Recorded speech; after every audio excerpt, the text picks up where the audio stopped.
আমি সকল সনাতনীদেরকে অনুরোধ জানাবো, আপনারা সকল সনাতনী একজোট হয়ে যে হিন্দু নেতা যোগ্য আপনাদের কাছে মনে হবে একজনকেই ভোট দিবেন। একজনে যদি ধরেন একটা জায়গায় যদি 5 জন ক্যান্ডিডেট হয়, ওই 5 জনের মধ্যে যদি আপনারা 5,000 ভোট হিন্দু ভোট হয়, তাহলে 5,000-এর মধ্যে যদি 5 জনের কাছে 1,000 করে দেন, তাহলে কিন্তু আমাদের একজন হবে না।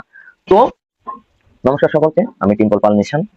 তো আমার বিগত সময়ের যে আইডি ছিল 24K ফলোয়ারের যে আইডি, এবং কি আমার যে অ্যাডমিন অ্যাকাউন্ট, ওইগুলো না থাকার কারণে আমার বার্তাগুলো সকল সনাতনীদের কাছে পৌঁছাচ্ছে না। তো বর্তমানে যে ভিডিও বার্তাটি এবং কি খোলা চিঠি বলতে পারেন, এই বার্তাটি যদি আপনারা শেয়ার করে সকলের কাছে পৌঁছে দিবেন, এটা আপনাদের কাছে অনুরোধ করে। এটা অবশ্যই একটা গুরুত্বপূর্ণ বার্তা হতে যাচ্ছে। তো হলো যে সারা বাংলাদেশে যেহেতু আমাদের 300 আসনের মধ্যে বর্তমানে অনেক সনাতনী ক্যান্ডিডেট দাঁড়িয়েছে, তো আমাদের উচিত যে সকল সনাতনী সংগঠক এক হয়ে আগের যত সব ভেদাভেদ ছিল সবকিছু ভুলে গিয়ে আমরা বর্তমানে পার্লামেন্টে আমাদের কিছু সংখ্যক সনাতনী সংগঠক মানে সনাতনী নেতা যারা পার্লামেন্ট বর্তমানে নির্বাচন করতেছে, তারা যেন আমাদের সংসদে জায়গা পায় ওই ব্যবস্থা করার। কিন্তু আমরা এর আগে থেকেও, ভোটের আগে থেকেও যখন প্রার্থীটা নিবে, অনেকেই এক আসনে 2-3 জন যখন দাঁড়াচ্ছে, আমরা অনেককে থামাইছি যে আপনারা এক আসনে 2-3 জন দাঁড়ায়েন না। কিন্তু আমরা বর্তমানে দেখতেছি যে এক আসন থেকে হিন্দু আপনারা হইলেন 10 জন, 10 জনের মধ্যে 8 জনই এক আসন থেকে দাঁড়াইছেন। তাহলে মানে এগুলা হইলো যে রাজনীতির রেশারেশি। এগুলার কারণে কিন্তু এই 8 জন যে 8 জন দাঁড়াইছে, এই 8 জনের মধ্যে কেউই হবে না, হয়ে যাবে আমাদের বিরোধী দল।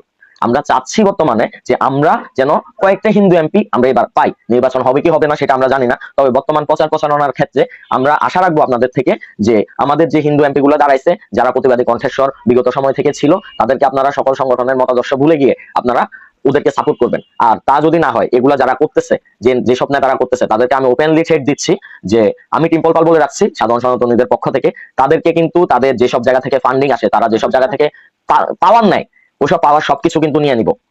আমরা তরুণ প্রজন্ম কিন্তু আমরা তরুণ প্রজন্ম কিন্তু থেমে থাকার লোক না, সরে গেছি ওইটা মনে করেন না। আপনারা কোথায় থেকে কি নেন, কোথায় থেকে কোন পাওয়ার নেন, সবকিছু আমাদের জানা আছে। তো সাধারণ সনাতনীদেরকে বলবো, এসব সনাতনীরা যারা ভেদাভেদ সৃষ্টি করে, নিজেদের মধ্যে ভেদাভেদ সৃষ্টি করে, এদের কারণেই কিন্তু আমাদের সনাতনীদের বারবার উদ্দেশ্য, যেটা আসলে প্রকাশ করা ঠিক না, তবুও ওনার মানে বর্তমানে হিন্দু নেতাদের বুঝাতে বুঝাতে আমরা ব্যর্থ, যে ওনাদের ঐক্যবদ্ধ করতে করতে আমরা ব্যর্থ। যতদিন না সাধারণ সনাতনীরা আওয়াজ তুলবে না, ততদিন ওদেরকে ঐক্যবদ্ধ করা সম্ভব না। আমরা বিভিন্ন আন্তর্জাতিক মহল থেকেও আমরা বিভিন্ন ভাবে কথা শুনছি যে আপনাদের হিন্দু নেতারাই তো ঐক্যবদ্ধ না, তাহলে আপনাদেরকে কিভাবে ফান্ডিং দিব, আপনাদেরকে কিভাবে সাপোর্ট দিব। তো বর্তমানে যেহেতু সামনে নির্বাচন আর বেশি দিন নাই, আমি সকল সনাতনীদেরকে অনুরোধ জানাবো, আপনারা সকল সনাতনী একজোট হয়ে যে হিন্দু নেতা যোগ্য আপনাদের কাছে মনে হবে একজনকেই ভোট দিবেন।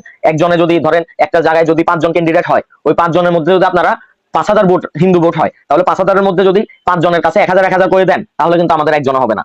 তো আমাদের উচিত সকলে মিলে, সকল ঐক্যবদ্ধ হয়ে সকল তরুণ প্রজন্মকে আমি অনুরোধ জানাবো, সকল ক্যান্ডিডেট এবং সকল ভোটাররা ঐক্যবদ্ধ হয়ে যেন আমাদের একজন সনাতনীকে